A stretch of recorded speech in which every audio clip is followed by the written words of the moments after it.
ಜಮೀನು ಪೋಡಿ ಮಾಡುವ ವಿಚಾರವಾಗಿ ಕಂದಾಯ ಇಲಾಖೆ ಅಧಿಕಾರಿಗಳು ಹಾಗೂ ಸರ್ವೇಯರ್ ಅವರು ಲಂಚವನ್ನ ಪಡೆದಿದ್ದು ಅವರ ವಿರುದ್ಧ ಕ್ರಮ ಜರುಗಿಸಬೇಕು ಎಂದು ದಲಿತ ಸಂಘರ್ಷ ಸಮಿತಿ ಕರ್ನಾಟಕ ಸಂಘಟನೆಯ ಬೆಂಗಳೂರು ವಿಭಾಗೀಯ ಸಂಚಾಲಕ ಮಂಜುನಾಥ್ ಅಣ್ಣಯ್ಯ ಆಗ್ರಹಿಸಿದ್ದಾರೆ. ಈ ಕುರಿತು ಸಾಕ್ಷಿಯನ್ನ ಸಹ ಬಿಡುಗಡೆಗೊಳಿಸಿದ್ದಾರೆ.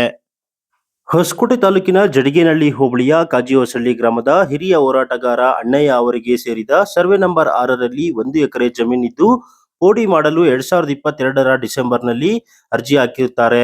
ಇಲ್ಲಿನ ಅಧಿಕಾರಿಗಳು ಯಾವುದೇ ರೀತಿಯ ಸ್ಪಂದನೆ ನೀಡದೆ ಸುಮಾರು 2 ವರ್ಷಗಳು ಕಾಲಹರಣ ಮಾಡಿದ್ದು, ಈ ಕುರಿತು ಕಚೇರಿಗೆ ತೆರಳಿ ವಿಚಾರಿಸಿದಾಗ ಸೆಕ್ರೆಟರಿ ಮನೋಹರ್ ಹಾಗೂ ಸರ್ವೇಯರ್ ತಿಪ್ಪೇಸ್ವಾಮಿ RI ಆನಂದ್ ಅವರು 3 ಲಕ್ಷ ಹಣಕ್ಕೆ ಬೇಡಿಕೆ ಇಟ್ಟು ಅದರಲ್ಲಿ 40,000 ಹಾಗೂ 60,000ವನ್ನ ಪ್ರತ್ಯೇಕವಾಗಿ ಫೋನ್ ಪೇ ಮೂಲಕ ಹಣವನ್ನ ಪಾವತಿ ಮಾಡಿದ ಮೇಲೆ ಜಮೀನಿಗೆ ಸರ್ವೆ ಮಾಡಿ ಅನುಬಂಧ 1ರಿಂದ 5 ಮಾಡಿದ್ರು. ಪೋಡಿ ಮಾಡದೆ ವಿಳಂಬ ಮಾಡಿದ್ದು ಅದನ್ನ ಪ್ರಶ್ನಿಸಿದ್ದಕ್ಕೆ ಬಾಕಿ ಹಣ ಕೊಟ್ಟಿಲ್ಲ ಎಂದು ಅಣ್ಣಯ್ಯ ಅವರ ಸಹೋದರ ಕೃಷ್ಣಪ್ಪ ಹಾಗೂ ಅವರ ಮಗ ರವಿ ಇವರ ಜೊತೆ ಸೇರಿ ಉದ್ದೇಶಪೂರ್ವಕವಾಗಿ ನ್ಯಾಯಾಲಯಗಳಿಗೆ ತಾವು ಅನುಭವಿಸುತ್ತಿರುವ ಪಿತ್ರಾರ್ಜಿತ ಭೂಮಿ, ವಾಸಿಸುವ ಮನೆಗಳನ್ನ ವಿಭಾಗ ಮಾಡದೆ ಅವರೇ ಸ್ವತಃ ಅನುಭವದಲ್ಲಿರುವುದನ್ನ ಮರೆಮಾಚಿ ಉದ್ದೇಶಪೂರ್ವಕವಾಗಿ ತಹಸೀಲ್ದಾರ್ AC DC ಹೊಸಕೋಟೆ ಕೋರ್ಟ್ಗಳಲ್ಲಿ ತಡೆಯಾಜ್ಞೆ ತಂದಿರುತ್ತಾರೆ. ಅದರಲ್ಲೂ 2023-24ರಲ್ಲಿ ನೀಡಿರುವ ತಡೆಯಾಜ್ಞೆಯನ್ನ ಪಣಿಯಲ್ಲಿ ನಮೂದಿಸಿ ಪೋಡಿಯನ್ನ ತಡೆಗಟ್ಟಿದ್ದಾರೆ ಎಂದು ಅಸಮಾಧಾನವನ್ನ ಹೊರಹಾಕಿದ್ರು. ಪೂರ್ತಿ ಹಣ ಕೊಟ್ಟಿಲ್ಲ ಎಂದು ಸರ್ವೆ ಅಧಿಕಾರಿಗಳು ಹಾಗೂ ಕಂದಾಯ ಅಧಿಕಾರಿಗಳು ಈ ರೀತಿಯಾಗಿ ದಲಿತ ಸಂಘರ್ಷ ಸಮಿತಿಯ ಒಬ್ಬ ಮುಂಚೂಣಿ ನಾಯಕನಿಗೆ ಈ ರೀತಿಯ ತೊಂದರೆ ಕೊಟ್ಟಿದ್ದಾರೆ. ಈ ವಿಚಾರವಾಗಿ ತಹಸೀಲ್ದಾರ್ ಅವರಿಗೂ ಸಹ ದಾಖಲೆ ಸಮೇತ ದೂರನ್ನ ಕೊಟ್ಟರು, ಯಾವುದೇ ರೀತಿಯ ಪ್ರಯೋಜನವಾಗಿಲ್ಲ. ಆದ್ರಿಂದ ಈ ವಿಚಾರವಾಗಿ ಕಂದಾಯ ಇಲಾಖೆಯ ಕಾರ್ಯದರ್ಶಿಗಳು, ಕಂದಾಯ ಸಚಿವರು, ಶಾಸಕರು ಹಾಗೂ ಲೋಕಾಯುಕ್ತಕ್ಕೆ ಸಹ ದೂರ ನೀಡುತ್ತಿದ್ದೇವೆ.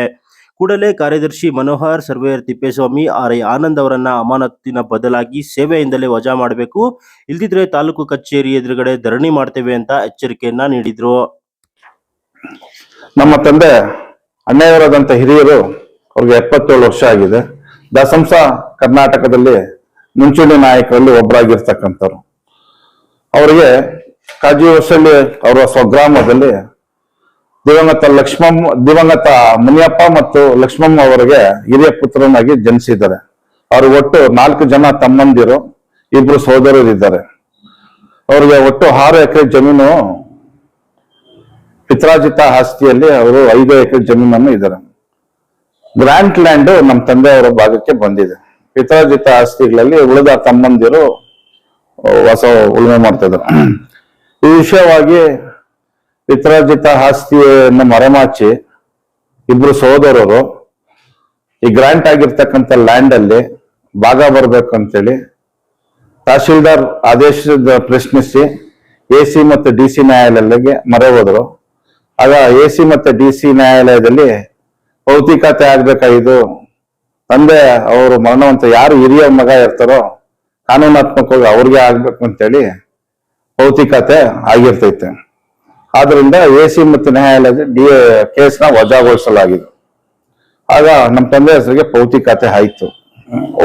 9/12/2022 ಫೋಡಿಗೆ ಅರ್ಜಿಯನ್ನ ಹಾಕೊಂತೀರಿ, ಫೋಡಿ ಮಾಡ್ಬೇಕು ಅಂತೇಳಿ ಅರ್ಜಿಯನ್ನ ಹಾಕೊಂಡಾಗ ನಾಡ ಕಚೇರಿಯಲ್ಲಿ ಇರ್ತಕ್ಕಂಥ ಮನೋಹರ್ ಮತ್ತು ಆನಂದ್ ಅವರು ಬಳಿ ಅರ್ಜಿ ಹಾಕಿದ್ವಿ. ಸರ್, ತಮ್ಮ ಗಮನಕ್ಕೂ ಒಂದು ತಿಳಿಸ್ತಾ ಇದ್ರಿ, ತಾವೇ ಇದನ್ನ ಪುಷಪ್ ಮಾಡ್ಬೇಕಾಗಿದೆ ಅಂತ. ಆಯ್ತು, ಮಾಡ್ತೀನಿ ಅಂತೇಳಿ 2 ವರ್ಷಗಳ ಕಾಲಹರಣ ಮಾಡ್ಕೊಂಡ್ ಬರ್ತಾ ಇರ್ತಾರೆ. ಸರ್, ಉದ್ದೇಶ ಏನು? 1 ವಾರ ನಂತರನ ಅವರು ನನಗೆ ಫೋನ್ ಕರೆ ಮಾಡ್ಕೊಳ್ತಾರೆ, ಸರ್ ಈಗ ಹಣ ಇಲ್ದಿದ್ ನಾವೇನು ಮಾಡೋದಕ್ಕಾಗೋದಿಲ್ಲ,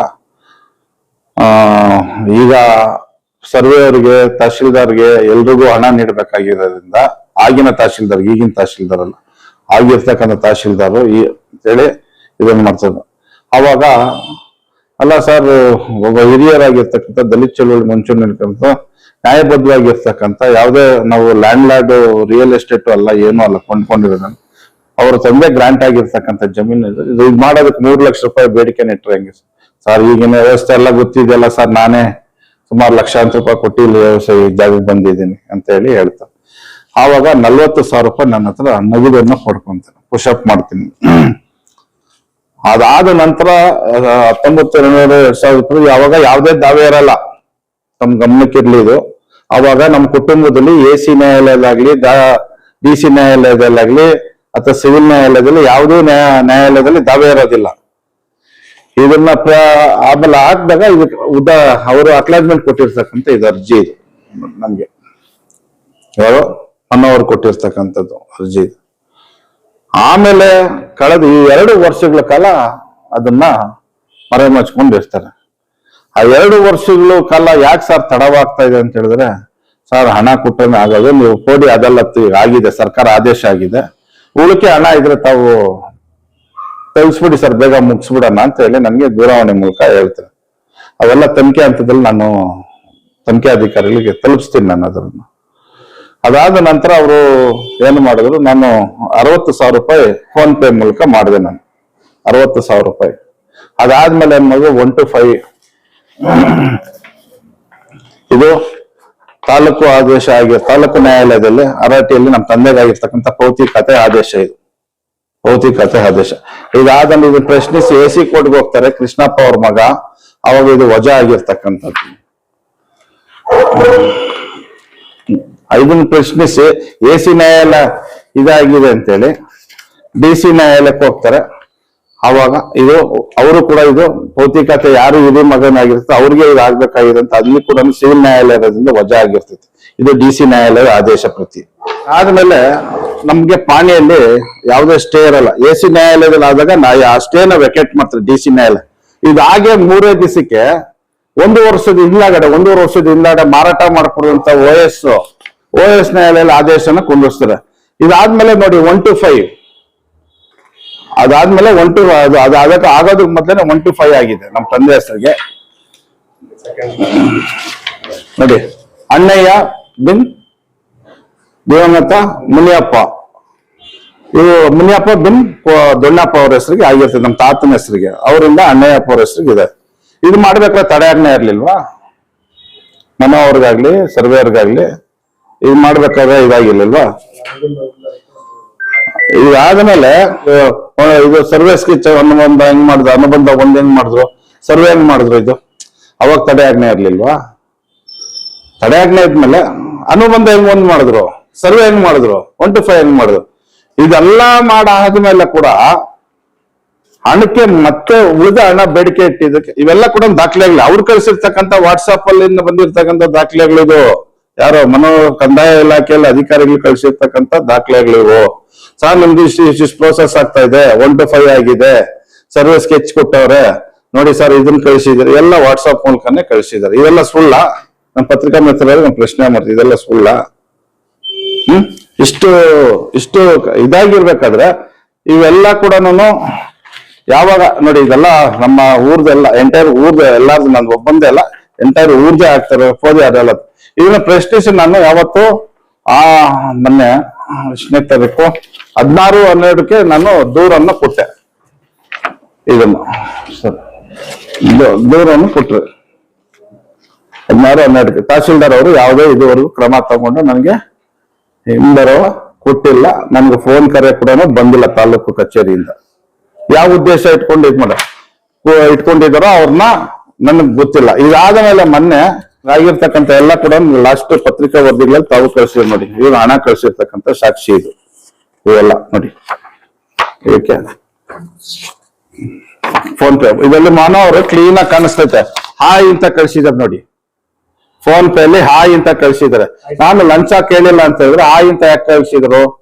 ಇದು ತಹಶೀಲ್ದಾರ್ ಇದಕ್ಕಿಂತ ಸಾಕ್ಷಿ ಬೇಕಾ? ಆನ್ಲೈನ್ ಪೇಮೆಂಟ್ ಮೂಲಕ ಯಾಕೆ ತಹಶೀಲ್ದಾರ್ ಅವ್ರು ಯಾಕೆ ಕ್ರಮ ತಗೊಂಡಿಲ್ಲ? DC ಅವರು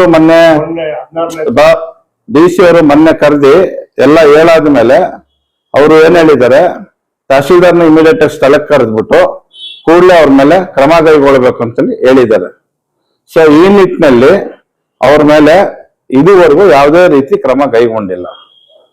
ನಾನು ಕಂದಾಯ ಸಚಿವರಿಗೆ ಮತ್ತು ಪ್ರಧಾನ ಕಾರ್ಯದರ್ಶಿ ಕಂದಾಯ ಇಲಾಖೆಯವರಿಗೆ ಮತ್ತು ಲೋಕಾಯುಕ್ತ ಅವರಿಗೆ ಮತ್ತೆ DC ಅವರಿಗೆ ಈ ಪತ್ರಿಕಾಗೋಷ್ಠಿ ಮೂಲಕ ಒತ್ತಾಯ ಮಾಡೋದಂದ್ರೆ, ದಸಂಸ ಹಿರಿಯ ನಾಯಕ, ಮುಂಚೂಣಿ ನಾಯಕರು 76 ವರ್ಷ ಹಿರಿಯರಿಗೆ ಅವ್ರ ತಂದೆ ಆಸ್ತಿ ಕೋಡಿ ಮಾಡೋದಕ್ಕೆ ಇಷ್ಟೆಲ್ಲ ತೊಂದರೆ ಕೊಟ್ಟಿದ್ದಾರೆ ಅಂದ್ರೆ ಕಳೆದ 19/12/22ನೇ ಇಸ್ವಿಯಿಂದ ಇಲ್ಲಿವರೆಗೂ 25ವರೆಗೂ ಇಷ್ಟು ತೊಂದರೆ ಕೊಟ್ಟಿದ್ದಾರೆ ಅಂದ್ರೆ ಇದು ನಿಜವಾಗ್ಲೂ ಸಮಾಜ ತಲೆ ತಗ್ಗಿಸುವಂತ ವಿಚಾರ ಅಲ್ವಾ ಇದು.